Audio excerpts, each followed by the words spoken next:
귀중한 시간에 그 공부 모임에 불러주셔서 감사드립니다.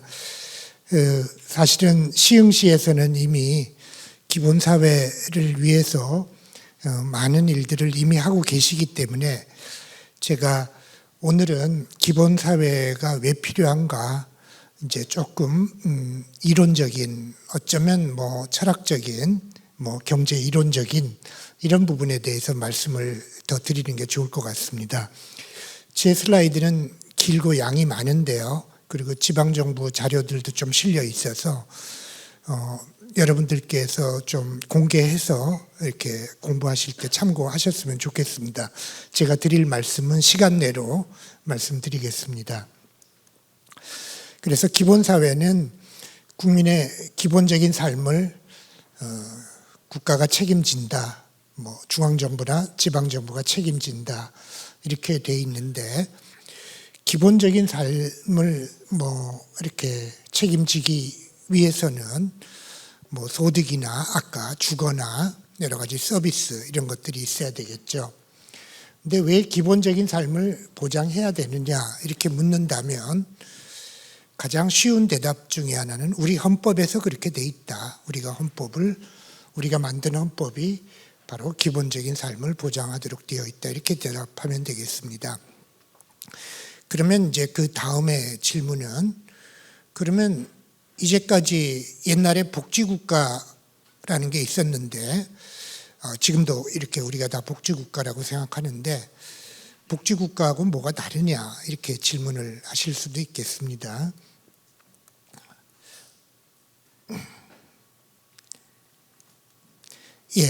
헌법에 나와 있는 헌법의 여러 곳에 기본사회와 관련된 조항들이 상당히 많이 있다 이렇게 생각해 주시고요. 이것은 우리나라 헌법뿐만 아니라 국제규약에도 마찬가지다 이렇게 볼 수 있겠습니다. 그런데 이제 기본사회라고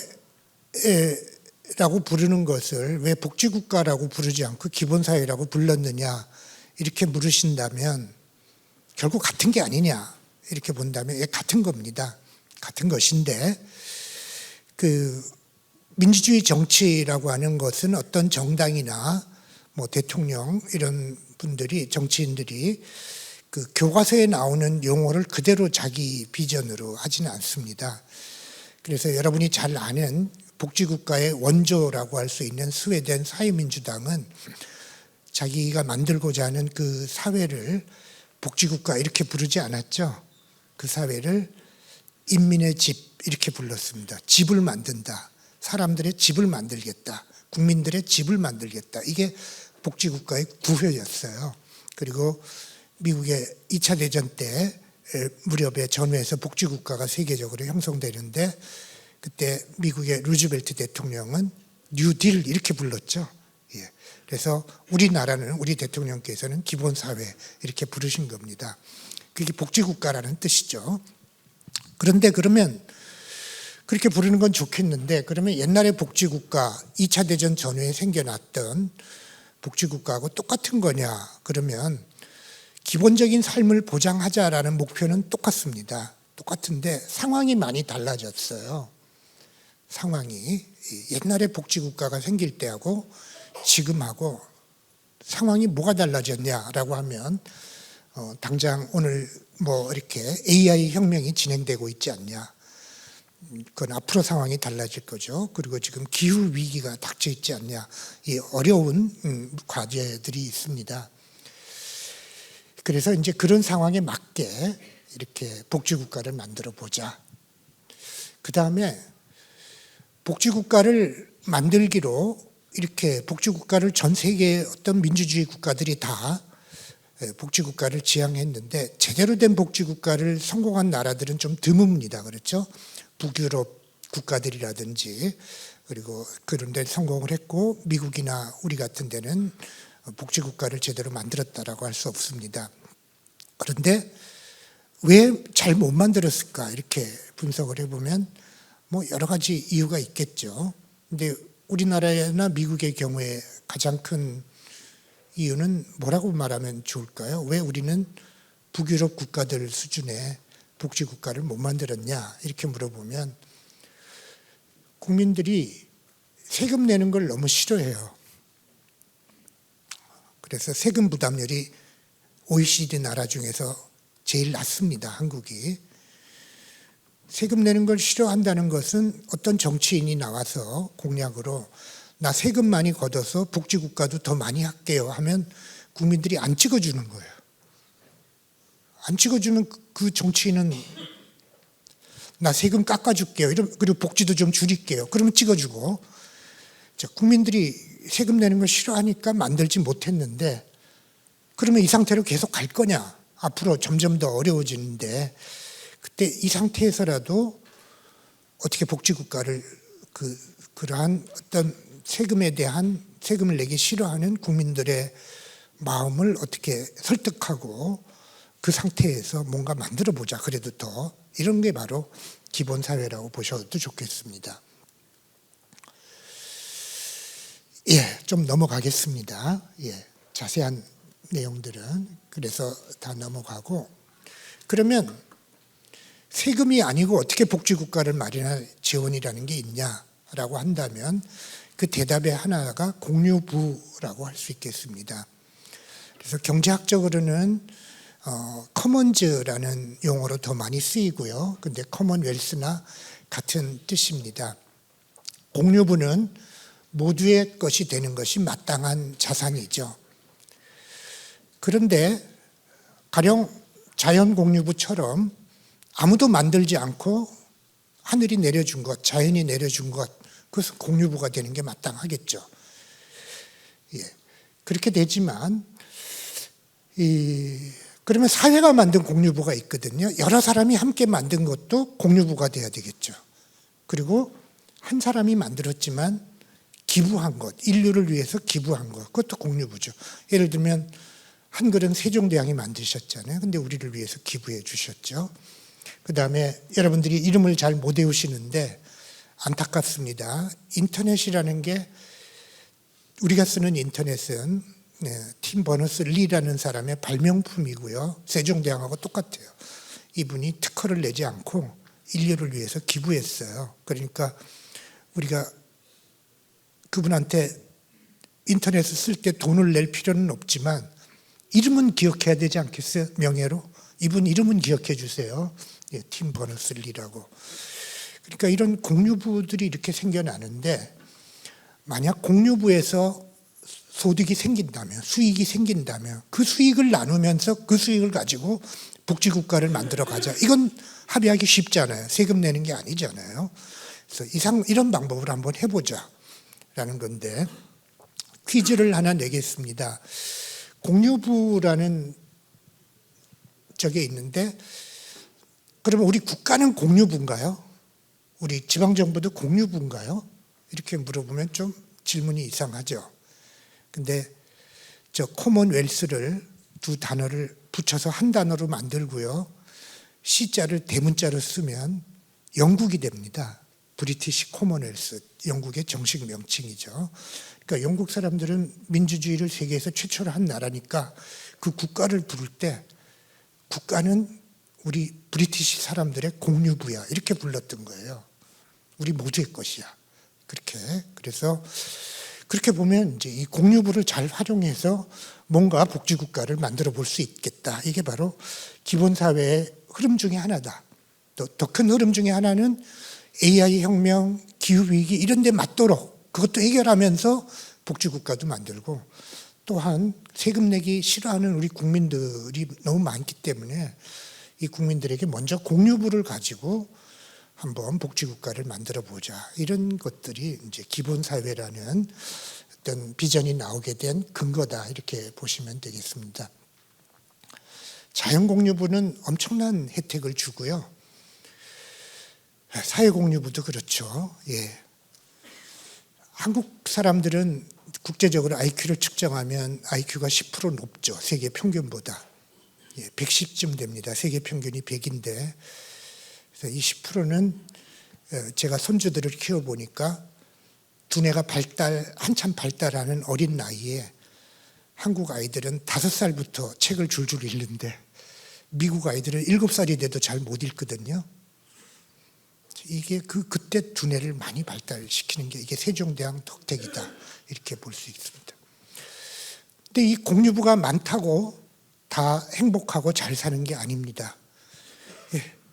세종대왕이 공유부를 한글을 발명했는데 조선은 왜 멸망해서 식민지가 됐죠? 저같이 그냥 이렇게 얘기하라면 500년 동안 한글을 못 쓰게 했잖아. 근데 어떻게 똑똑해져요? 쓰게 해야 똑똑해지지. 공유부가 있으면 뭐예요? 못 쓰게 하는데. 그래서 공유부는 많으면 잘 살 것 같은데 사실은 경제의 역사 속에서는 공유부가 잘 안 되는 경우가, 공유부가 있어서 잘 안 된 경우가 더 많다라고 할 수는 없어도 꽤 많습니다. 예를 들어 공유부의 남획은 사람들이 공유부를 없애버려요. 그 귀중한 걸. 아니 그럼 다음 사람은 어떻게 하라고? 후속 세대는 어떻게 살아라고? 그게 지금 우리 기후 공유부예요. 우리가 여기 있는 우리가 없애고 있어요. 이 기후 공유부를.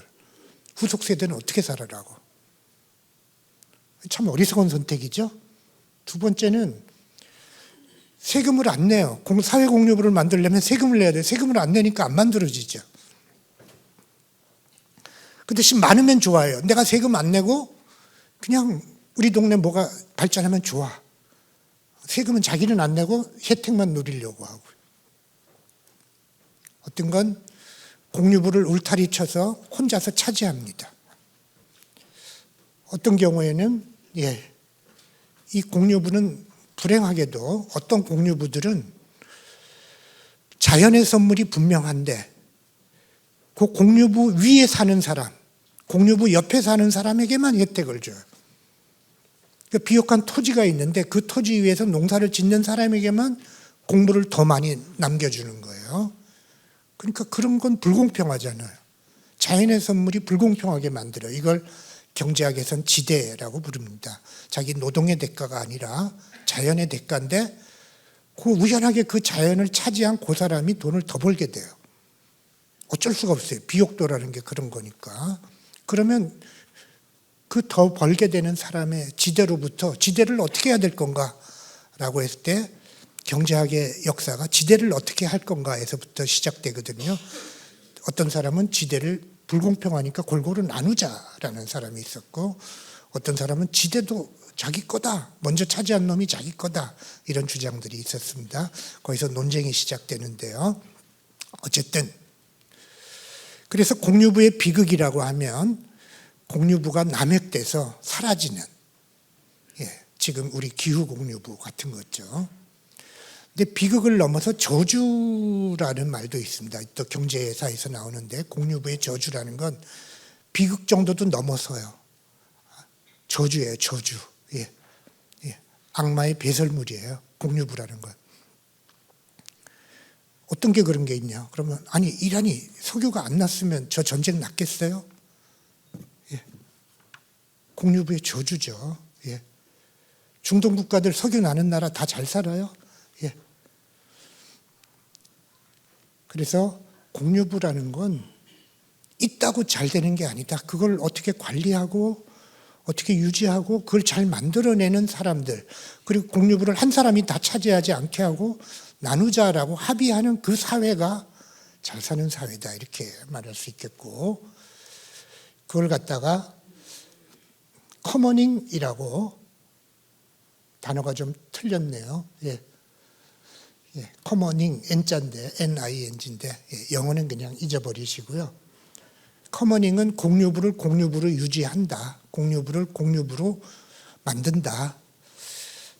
공유부를 함께 나눈다. 이런 뜻이 되겠습니다.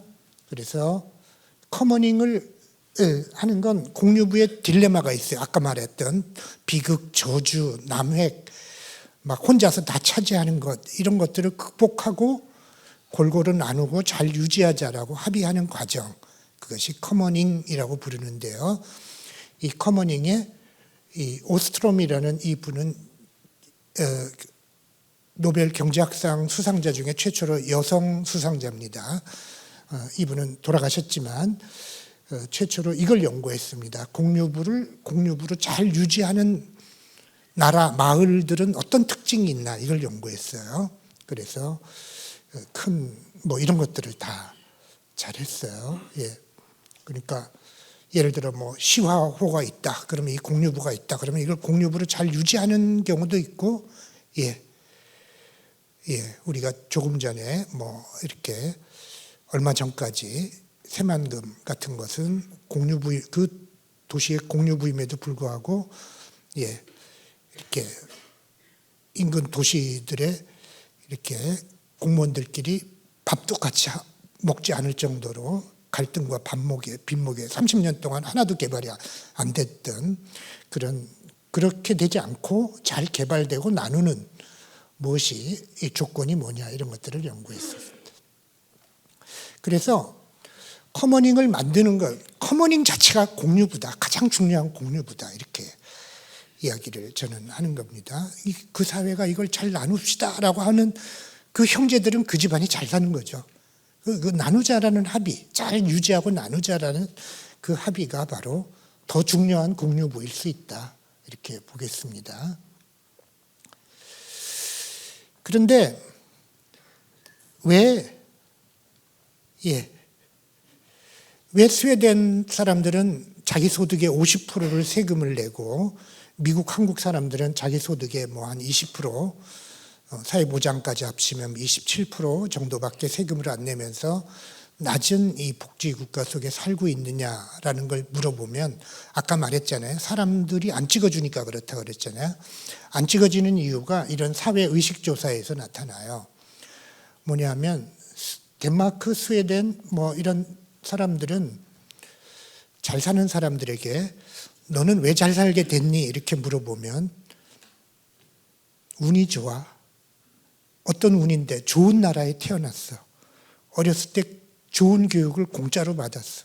그러니까 내가 잘 살게 됐지. 이렇게 대답을 해요. 미국 사람들, 한국 사람들한테 물어보면 내가 잘 살게 된 건 내 실력이야. 내 능력이야. 그러니까 나라 덕택에 좋은 나라에 내가 아프리카에 태어났으면 아주 못 살 거야. 똑같은 IQ라도. 근데 스웨덴에 태어났으니까 잘 사는 거야. 라는 사람들은 자기 돈의 50% 이상을 세금 내는데 찬성하고 내가 잘 살게 된 건 내 능력이야. 나는 미국에 태어났지만 아프리카 태어나도 더 잘 살았을 거야. 내 능력이야. 이렇게 생각하는 사람이 많은 데서는 20%밖에 세금을 안 내는 거죠. 그래서 사람들의 이런 생각의 차이가 그렇게 나온다.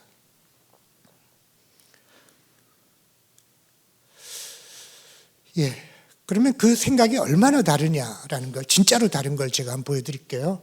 오른쪽은 제가 사진을 찍었는데 스웨덴에서 이렇게 사온 책에 사진을 한 장 찍었는데 전화번호부 같죠?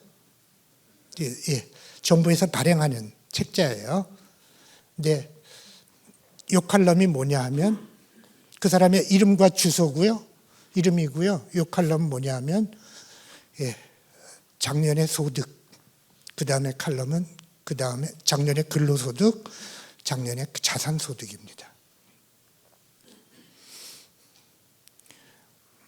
이 전화번호부 파는 지금은 이제 이런 책자를 인쇄할지 모르지만 이건 한 5년쯤 전의 일입니다.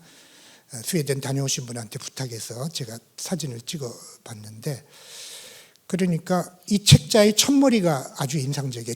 책에 광고하죠. 이거 $5나 뭐 이렇게 그 스웨덴 돈이 있겠지만 이런 식으로 하는데 첫 번째 그 책 표지에 이렇게 되어 있습니다. 당신이 새로 취업을 했습니까? 당신의 동료들이 아니면 당신이 지금 연봉 협상을 새로 해야 됩니까? 당신의 동료들이 얼마 월급을 받고 있는지 확인하세요. 이거 전화번호 사람 이야기예요. 핀란드는 IT가 발달한 나라잖아요. 그죠? 옛날에 노키아. 근데 핀란드는 이걸 아예 온라인에 올렸어요. 벌써 한 5년, 6, 7년 전에. 그래서 11월 1일을 날에 별명이 있었는데 내셔널 젤러시 데이입니다. 국민 질투의 날인데요. 이날 오전 9시에 작년도 전 국민의 소득과 재산이 인터넷에 실명으로 뜹니다.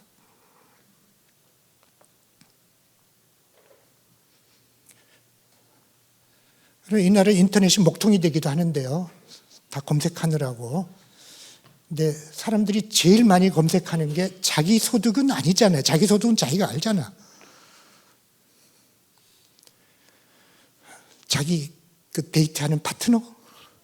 예, 소득 체크해 보면 결혼 사기는 안 당하겠죠. 예, 예.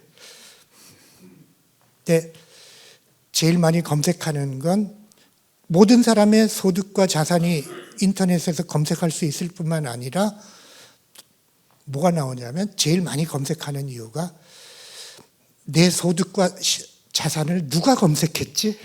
예, 그게 궁금해서. 예. 그게 제일 많이 검색하는 이유입니다. 누가 검색했지, 나를? 근데 이 나라들은 다, 예. 사람이 경제활동을 해서 만든 소득과 자산은 공공정보다. 의무적으로 공개해야 된다. 이런 합의가 돼 있는. 그게 커머닝이에요. 의무적으로 공개해야 된다. 그럼 세금 내는 게 투명해질 뿐만 아니라 이렇게 되면 사람들이 어떻게 생각해요? 아이, 저놈 학교 다닐 때 내가 5등하고 쟤는 6등한 놈인데 저놈이 나보다 돈을 더 벌어? 야, 이거 돈이라는 건 공부 잘한 걸로 결정되는 게 아니고 운에 의해서 결정되는구나. 세금 50% 내도록 찬성하자. 이렇게 되는 거죠. 내가 이렇게 못 살아? 예, 세금 더 걷자. 예, 찬성을 하는 거죠. 예. 그래서 진짜 생각이 다르죠. 진짜 국민들 생각이 다르고 다른 사회를 만드는데 바로 이게 커머닝입니다.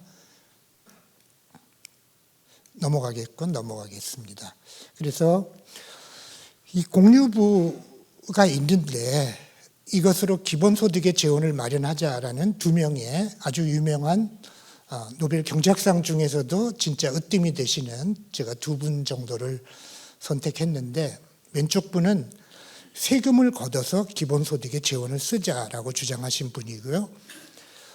이분은 노벨 컴퓨터상이라고도 불리는 튜링상도 받았습니다. 이 경제학자가 어떻게 저런 상을 받죠? 예, 하여간 AI라는 개념 자체가, 용어 자체가 1950년대 다트머스 대학에서 30명이 세미나하면서 만들어낸 개념인데 그 30명에 초청됐던 분입니다. 근데 이분은 모든 소득은 남의 지식에서 생긴다. 지식가치론입니다. 노동이라는 건 본질이 지식이다. 지식가치론을 중장하죠. 근데 90%는 남의 지식이니까 뉴턴이 얘기했듯이 나는 거인의 어깨 위에 올라가서 약간 내 키만큼 더 멀리 본 곳에 불과하다. 그래서 90%의 세율은 그러나 인센티브를 조금 줘서 10%의 지식을 보태는 사람에게 인센티브를 줘서 70%로 과세해서 정부를 유지하고 기본 소득도 하자. 그러니까 정부라는 건 기본 서비스니까 두 가지를 하자. 이런 제안을 했고요. 오른쪽 분도 너무나도 놀라운 분이고요. 이렇게 케인즈의 직접 제자입니다. 그러니까 케인즈 집에서 케인즈가 일반 이론을 한 챕터 쓰면 제임스 미드 같은 대학원생들이 서로 읽어가면서 교수님 이건 이해가 안 됩니다. 이걸 좀 쉽게 써주세요. 뭐 이런 식으로 코멘트를 하던 그런 으뜸 제자인데 이분이 현대 BN이라는 기본소득 지구 네트워크의 창립 멤버입니다. 만들고 그리고 기본소득의 재원은 세금으로 하는 건 좀 어렵다.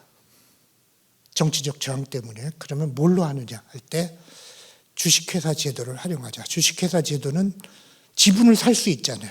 그러면 정부가 지분을 적극적으로 가져서 그 지분으로부터 나오는 배당을 가지고 기본소득의 재원으로 만들자. 이게 오른쪽 모델로 했는데 지금 공유부 모델이라는 건 이 오른쪽 모델에 가깝습니다. 왜냐하면 세금 내는 걸 너무 싫어하니까 아직은.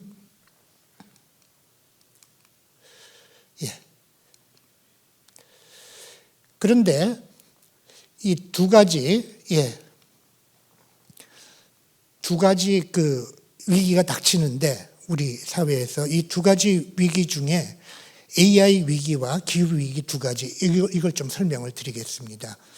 근데 그 두 가지 위기를 잠깐씩 설명을 드리면 우리 시간이 다 될 것 같은데 그러기 전에 이 이러한 어떤 대격변의 시기에, 대전환의 시기, 기술이 막 발전하던 시기, 특히 이 시기에 번영하는 문명이 있고 실패하는 문명이 있습니다. 쇠퇴하는, 아주 몰락해버리는 그런 문명들이 있는데, 제가 이렇게 보시면 되겠습니다. 왼쪽, 1800년대에 영국과 청나라가 경제사 조사를 해보면 소득이 똑같았고, 몇몇 기술들은 뭐 화약, 나침판 등등 종이 이런 것들은 청나라가 앞섰어요. 그랬는데 이 똑같은 소득에 있던 두 나라가 영국은 상승 경로에 놓이고 청나라는 침체 경로에 놓이게 되는 대분기가 일어나는데, 그것이 바로 기술혁명입니다. 그러니까 기술혁명이 엄청난 파급을 가져다 줬고요. 그래서 어떤 결과가 됐냐면은 이렇게 쇠퇴하는 경로에 놓인 청나라는 영국으로부터 이제 아편을 의무적으로 수입해야 되는 비참한 지경에 이르렀죠. 그러니까 기술혁명의 결과는 격차도 크지만 잔인합니다. 아까 우리가 본 짧은 동영상, 기본 사회에 아까 그 짧은 재미있는 동영상에 보면 기본 사회라는 유토피아를 그렸는데, 그 올라서는 나라와 밑으로 쇠퇴하는 나라로 이제 구별이 되는데, 옛날의 기술혁명도 그랬냐 그러면 옛날의 기술혁명은 산업혁명보다 더 잔인했어요. 그 옛날에는 가령 이제 철기혁명, 철기 문화가 되면 무기를 철로 만든 부족이 있고 그렇지 못한 돌을 쓰는 부족들이 있잖아요. 그러면 그거는 잡혀서 노예가 됐죠. 그리고 그 전에 농업혁명 시대에 보면 농사 짓는 부족하고 수렵 채취하는 부족들은 멸종됐죠. 옛날이 훨씬 더 잔인해요. 점점 문명화되기는 하지만 지금은 관세를 막 내야 되고 막 그렇게 돼버렸는데, 지금 기술혁명도 거의 이렇게 잔인하게 될 것 같습니다. 그런데 어떤 나라가 상승 경로에 올라서냐 이렇게 보면 이 연구를 하신 분들의 견해에 따르면, 이분들도 역시 노벨상을 받았지만 이분들의 견해에 따르면 상승 경로에 올라서는 법칙이 하나 있어요. 근데 그 법칙이 물리학의 법칙처럼 딱 하나예요. 뭐냐 하면 포용적 경제를 만들면 상승 경로에 올랐습니다. 그 다음에 수탈적 경제를 만들면 침체 경로로 빠진다. 이 역사의 문명이 법칙이 하나다라는, 길게 보면 500년, 100년, 300년 이런 단위, 2000년 이렇게 보니까 그게 요 책이고 요 업적 때문에 이제 노벨상을 받으셨는데, 이분들이. 그러니까 이렇게 되는 거예요.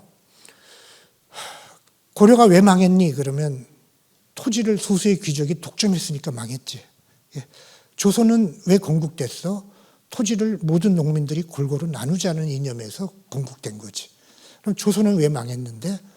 또 토지를 너무 쇠퇴하게 소수의 양반들이 독점하고 농민들을 수탈하니까, 동학혁명이 일어나고 수탈하니까 망했지. 그러면 이 법칙이 딱 그대로예요. 로마는 왜 성했어? 민주주의 할 때, 공화정 할 때 번성했지. 로마는 왜 쇠퇴해서? 황제정 하면서 쇠퇴했지. 이 법칙이 크게 보면 너무나도 잘 맞아떨어지는 거죠. 아테네는 왜 망했어? 민주주의 할 때 잘 되다가 중우 정치하면서 소크라테스를 죽여버리니까 쇠퇴했지, 멸망했지. 그런 것들이죠. 그래서 이 법칙이 딱 맞아떨어지는. 그런데 이렇게 맞물려 있는데 많은 나라들은, 특히 영국은 포용적인 정치를 먼저 만드는 것 같아요. 포용적인 경제보다. 그러니까 영국이 먼저 한 게, 결정적인 게 명예혁명으로 보는 거예요. 민주주의 혁명으로. 1688년에 명예혁명이 있고 나서 70년이 지나서 제임스 와트가 증기기관을 발명하거든요. 그러니까 정치혁명이 먼저 있었다 이렇게 보시고, 그렇다면 우리는 지금 현재 정부를 만들 때 정치혁명, 빛의 혁명이 먼저 있었기 때문에 우리가 어쩌면 이 포용적인 경제를 만들어낼 수 있지도 않을까요? 그래서 영국이 무슨 포용적인 정책을 해요? 기술, 증기기관 발명한 데 초점을 맞추시면 안 되고요. 영국 보세요. 세계 최초로 복지 정책을 했죠. 가난한 사람에게 돈과 서비스를 공짜로 줬다고요. 세계 최초로 노동조합을 합법화했고 노동 근로기준법을 만들었고, 노동자들에게 투표권을 줬고 세계 최초로 노동당이 집권하도록 만들었어요. 이런 포용적인 정책들이 영국을 상승 경로에 올려놓은 거다 이렇게 보셔야 돼요. 증기기관은 그 중에 하나다. 1550년에 교육에 투자하고 나니까 1550년에 산업혁명 200년 전에 교육에 투자하고 나니까 영국이 그 교육에 투자한 게 누가? 뉴턴을 교수로 뽑은 거죠. 뉴턴이 발명한 법칙 때문에 산업혁명이 일어나는 거잖아요. 이런 모든 것들이 영국을 발전시킨, 그러니까 이게 바로 우리가 만들려고 하는 기본사회의 여러 가지 모습들이 이런 거다. 이렇게 보시면 되겠죠. 이게 돼야 또 성장을 한다. 미국의 경우에는 더 잘 안 알려져 있는데, 미국이 영국을 앞서서 결정적으로 이렇게 앞서게 된 건 아마도 2차 산업혁명이라고 불리는 철도혁명 시절에 링컨 대통령인데, 링컨도 포용적인 정치를 먼저 만들었죠. 근데 경제를 만든 걸 보세요. 철도 회사들이 북부 쪽 편만 들어주면 우리 지금 GPU 공짜로 쓰게 해줄게 그러잖아요. 정부가 중소기업 일만 해. GPU 비싼 거 공짜로 할게. 써주게 해줄게. 정부에서 구해가지고. 그 당시 GPU보다 더 귀중한 게 철도 산업은 토지죠. 철도 부지죠. 철도 부지 공짜로 줄게. 남한 땅의 6배 되는 땅을 링컨이 공짜로 철도 산업에 일으켰어요. 그 당시 AI 산업이죠. 그 다음에 교육정책, 영국을 능가하죠. 남한 땅 정도의, 남한 땅이 한 10분의 7 정도 되는 면적을 북부주는 주마다 이만큼 주립대학을 하나씩 만들어. 땅을 이만큼 줄게. 이렇게 어마어마한 땅을 줬습니다. 전쟁 이기고는 남부주도 줬어요. 이렇게 주니까 링컨이 만든 미국의 이 대학들은 세계에서 가장 부유한 대학이 돼가지고요. 가장 부유한 대학은 뭐래요? 인재를 교수로 뽑는 거죠. 아까 뉴턴을 교수로 뽑았듯이. 그러니까 2차 대전이 나니까 아인슈타인을 교수로 뽑아요. 그래서 핵폭탄 만들어서 전쟁이 이기는 거죠. 그것도 다 링컨이 만든 어떤 우리식으로 지금 얘기한 기본사회 같은 시스템을 만들어 놨기 때문에 발전을 했다 이렇게 볼 수 있는 거죠. 더 안 믿어지는 건 링컨은 기본 농지를 줬어요. 손만 들어. 그러면 한국 평수로 20만 평씩 줄게. 조건은 딱 2가지가 있는데 하나는 5년 동안 농사 지어야 돼. 그러면 네 땅이 된다. 조건이 하나 더 있는데 남부군에 가입한 사람은 안 준다. 남군에 가입한 사람은, 입대한 사람은 안 준다. 북군을 향해서 청을 겨둔 사람은 안 준다. 그러면 흑인들도 해방됐으니까 당연히 손만 들어 당연히 좋습니다. 그래서 남한 땅의 10배쯤 됩니다. 10배쯤 되는 땅을 한 가구에 20만 평씩 기본 농지로 뿌렸습니다.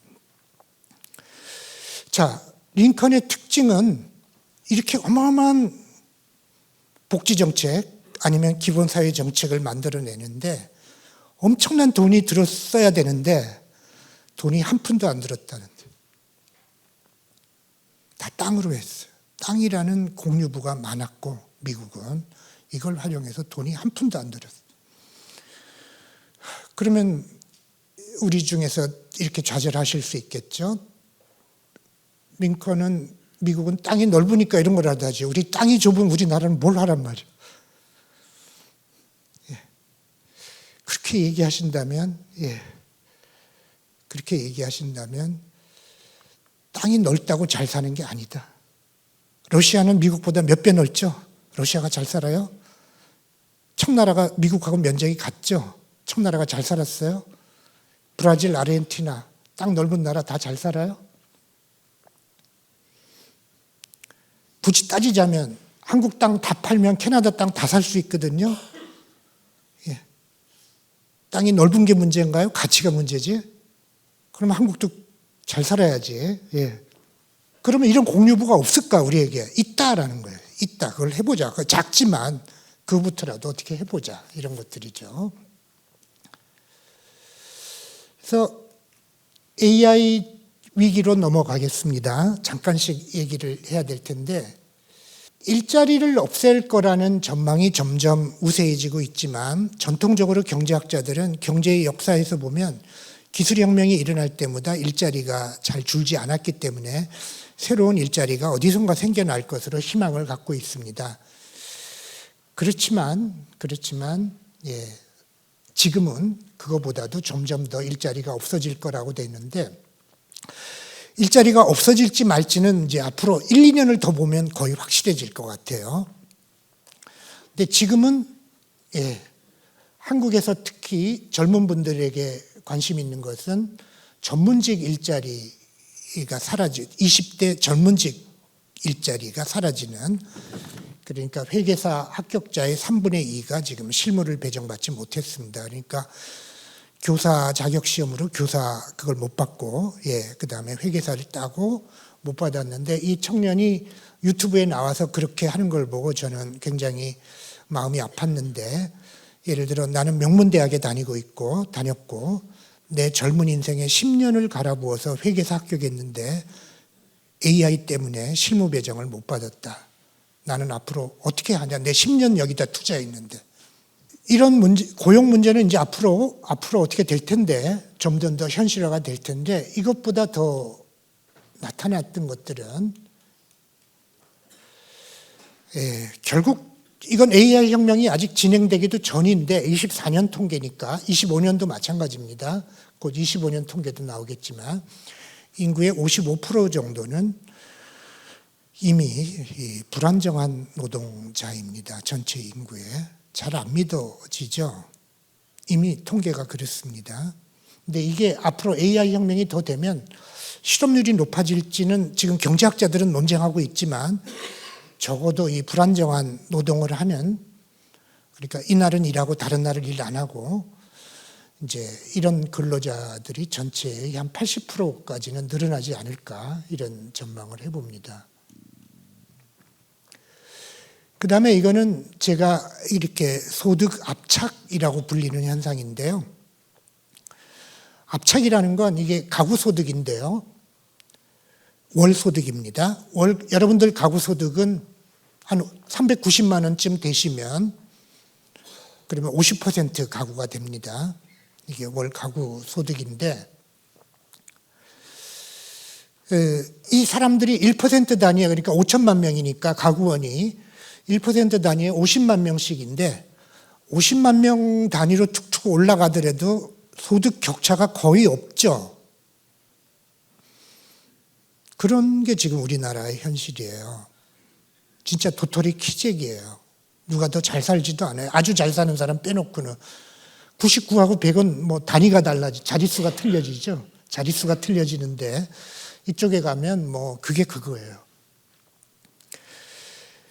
옛날에 아까 비정규직이 60%쯤 됐다, 불안정 노동이라는 것과 이렇게 소득이 다 붙었다라는 두 가지 현상은 이미 확인되고 있는 건데, 옛날에는 어땠냐 하면 복지국가가 만들어진 시기에는 가령 1945년 전으로 만들어지는데, 그때는 제가 75년에 대학에 갔는데 그때까지만 해도 100%가 정규직이에요, 근로자는. 왜냐하면 제가 노동경제학을 배울 때 경제학과에서 비정규직이라는 용어가 없어요. 그래서 저는 노동경제학을 전공하지 않고 교수가 됐기 때문에 제가 교수하면서 비정규직 그러길래 그게 뭔데? 학교 다닐 때 못 배웠으니까. 개념을 파악하는데 너무 힘들었습니다. 근데 그게 바로 60%죠. 옛날에 복지국가 만들어질 때는 다 이래요. 실업자는 다 제로 소득이. 그 다음에 취업이 되면 다 정규직. 소득이 200만 원부터 시작하는 거예요. 제로 가다가 200으로 탁 뛰어서 시작을 해요. 그러면 소득이 제로인 사람에게 100만 원에 그 사람들만 선별해서 공공부조로 100만 원을 줘도 아무 문제 없죠. 뭐 150만 원 줘도 뭐 큰 문제 없을 거예요. 근데 지금은 소득이 제로인 사람들에게 뽑아가지고 한 가구당 지금은 3인 가구면 170만 원 주거든요. 생계급여는. 170을 주면 어떻게 돼요? 이렇게 소득이 붙어버렸으니까. 26% 소득보다 많아지죠.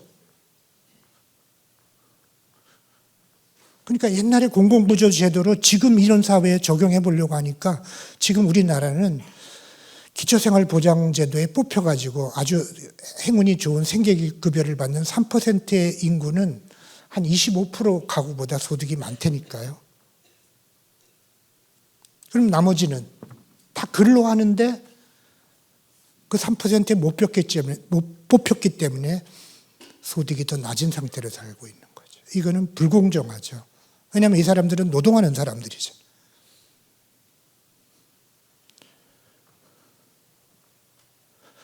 그 다음에 진짜로 3%로 선별하지 않고 소득이 없으면 170을 준다.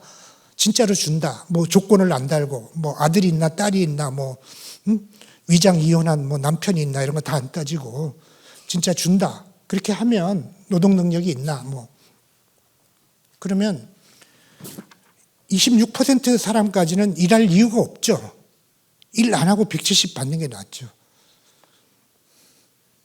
그러니까 그런 과거에 모든 사람이 정규직이었던 시절에 만들어진 공공부조라는 제도를 가지고 지금 소득이 이렇게 압착된 모든 사람이 거의 밑으로 가면 거의 모든 사람이 비정규직인 오늘은 일자리 있으면 일하고 내일은 없으면 일 안 하고 또 아침에는 핸드폰에 뭐 일하라고 오면 일하러 나가고 오후에 안 오면 놀고 하는 이런 식의 어떤 일자리를 살고 있는 사람들에게 옛날 제도를 가지고 유지해내 이 새로운 모든 사람의 기본적인 삶을 보장하기가 어렵다. 두 번째 제가 꼭 설명을 드려야 되는 게 또 시흥시에서도 이미 준비하고 계신 많은 계획들이 기후위기에 대한 대응이 되겠습니다. 그럼 기후위기가 있는데 왜 기본사회하고 무슨 관계가 있지? 이제 이렇게 물어보신다면 아까 AI 기술혁명은 기본사회의 문제를 이렇게 일으킨다는 말씀은 드린 거죠. 그러니까 네이처라는 자연과학 잡지는 자연과학을 하신 분들은 다 아시겠지만 네이처라는 잡지에 논문을 한 편 실으면 미국 대학에서 그냥 교수로 오세요 이럽니다. 딱 한 편만 가지고도 그만큼 권위 있는 잡지인데 이 잡지에 실린 논문의 내용은 뭐냐 하면 우리가 지금까지 배출한 이산화탄소로 인해서 현재를 살고 있는 사람들은 뭐 GDP의 1% 정도를 손실하고 있는데 매년 2050년을 살아갈 사람들은 저는 아닙니다. 근데 이 자리에 계신 많은 분들은 2050년을 살아가시겠죠. 그분들은 매년 GDP의 19%를 상실할 거다라는 논문이에요. 예측이에요. 믿어지세요? 그런데 그걸 막기 위해서 초록색, 그게 파란색 선이고요. 초록색 선은 그런 비극을 막기 위해서 매년 에너지 전환에 투자해야 되는 세계 나라들의 평균적인 비율인데 GDP의 3% 정도 쭉 투자하면 돼. 우리나라로 보면 한 60조 정도, 70조 정도를 쭉 투자하면 돼요. 근데 더 불행한 건 우리나라가 지금 재생에너지 전기 중에서 재생발전 비율이 OECD와 의미 있는 나라 중에 꼴등이라는 거예요. 미국의 한 3분의 1 수준밖에 안 됩니다.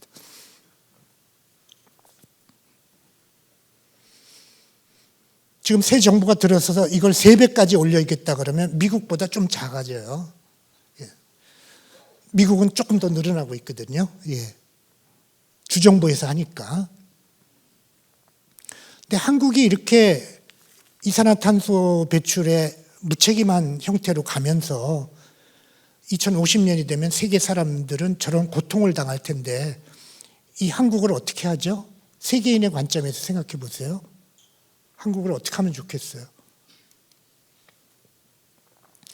독일은 35년까지 발전을 100% 재생에너지입니다. 왜 전기부터 하려면 그러냐면 전기가 제일 쉬워요. 그래도 에너지 탄소 중립을 달성하는데 그리고 나머지를 모든 걸 다 전기로 쓰면 돼요. 난방이나 운송이나 전기부터 해놓고 전기로 다 바꾸면 돼요. 그게 제일 쉬운 경로이기 때문에 전기부터 하는데 독일은 35년에 법으로 재생에너지 100% 법을 정했고요. 영국도 35년에 전기는 넷제로다. 넷제로는 원자력을 한 20% 쓰는 겁니다. 그다음에 미국도 바이든 때 우리도 똑같이 넷제로 하겠다. 35년에 이랬습니다. 그래서 에너지 전환을 우리는 가속해야 되고 그 가속한 에너지 전환 미국보다 앞서가면 돼요. 미국보다 앞서가야 되는데 미국이 기준이 될 테니까. 근데 미국보다 앞서가는 게 쉽지가 않아요. 트럼프 때도 미국의 전기는 주정부에서 계속 추진하고 있어요. 캘리포니아주는 독일하고 같아요. 35년에 재생전기 100%예요. 캘리포니아 경제 규모가 얼마나 큽니까? 예. 뭐 1인당 10만 달러는 되나요? 미국에서 가장 잘 사는 그 주가 벌써 그렇게 가고 있고 주정부에서 계속 하는데 미국은 진짜 땅 공유부가 너무나도 많은 나라고요. 미국 사막의 10%만 쓰면 2050년에 필요한 미국 전기를 다 재생전기로 충당할 수 있어요. 사막이 그렇게 많나? 예, 사막이 많아요. 그것도 캘리포니아 뭐 이렇게 네바다 이런 지역에 사막이 많고 미국 사막은 일조량이 많아요. 그리고 먼지가 안 날립니다. 미국 사막은 모래 사막이 아니라 돌 사막이라고 락데저트라고 부르는데요. 모래가 없는 사막입니다. 다 돌로 돼 있는. 예. 그래서 먼지가 안 날리고 하루 종일 햇빛만 내리쬐니까 그리고 또 미국은 동서가 길잖아요. 그럼 저장 장치 필요 없이 그 전기만 가지고도 상당히 많이 이렇게 1년 만에 전환할 수도 있어요. 미국은. 그리고 미국은 태양광 패널은 어디서 돈을 사요? 기축통화국이니까 돈을 찍으면 되죠. 찍어서 한국, 중국에서 패널 사가면 되니까.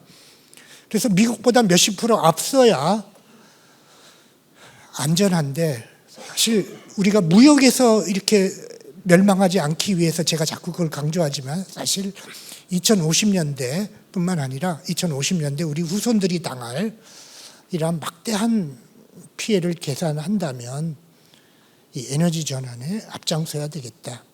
이런 이야기가 되겠습니다. 근데 이 에너지 전환에 여러 가지 이론과 내용들이 있는데 지금 우리는 이것이 다 넘어가고요.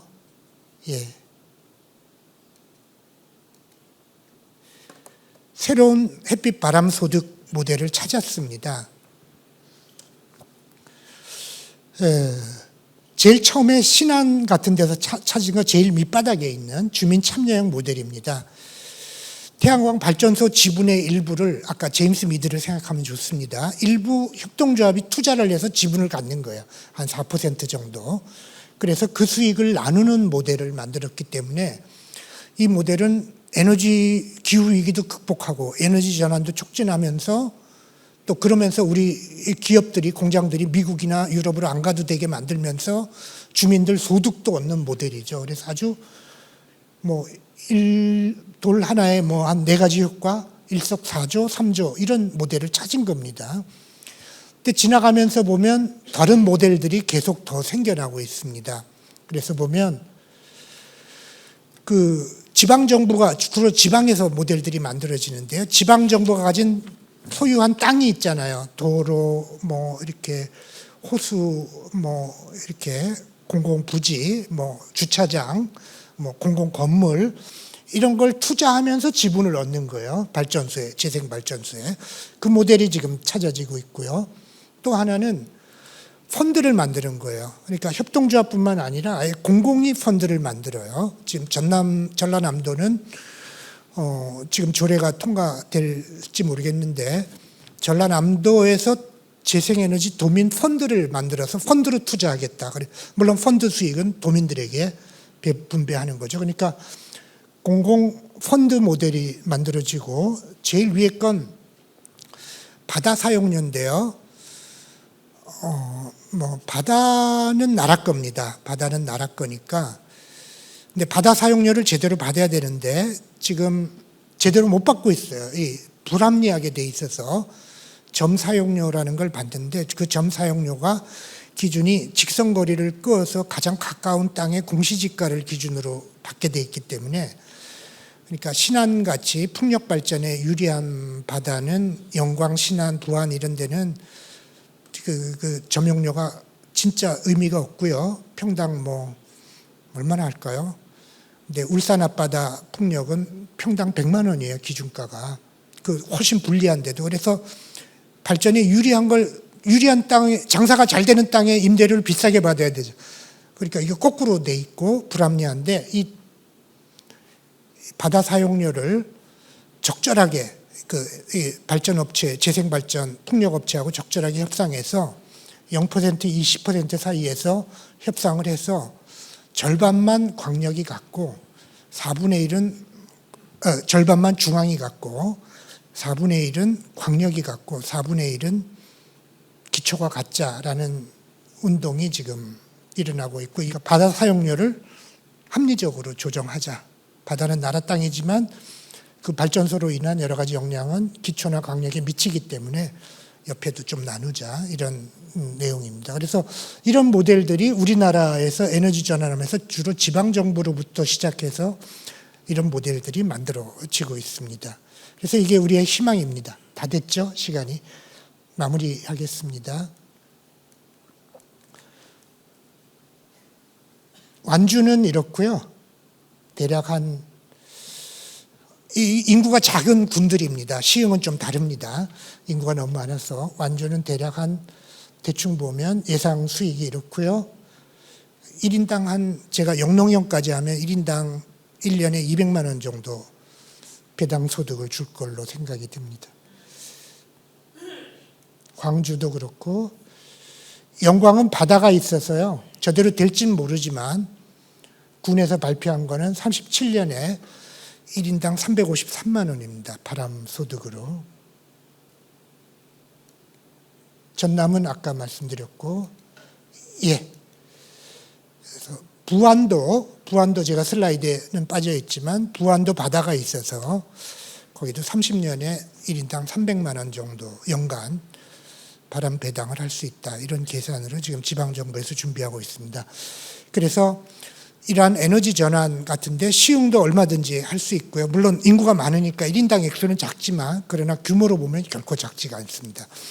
그래서 이런 두 가지 어려운 위기를 넘어가야 되는데 마침 지방정부가 나서서 특히 에너지 위기를 넘어서고 있기 때문에 우리는 지방에서부터 우리나라를 살리는 이런 일들이 벌어지고 있지 않을까 이렇게 기대를 합니다. 이제 마쳐야 됩니다. 예. 마치겠습니다.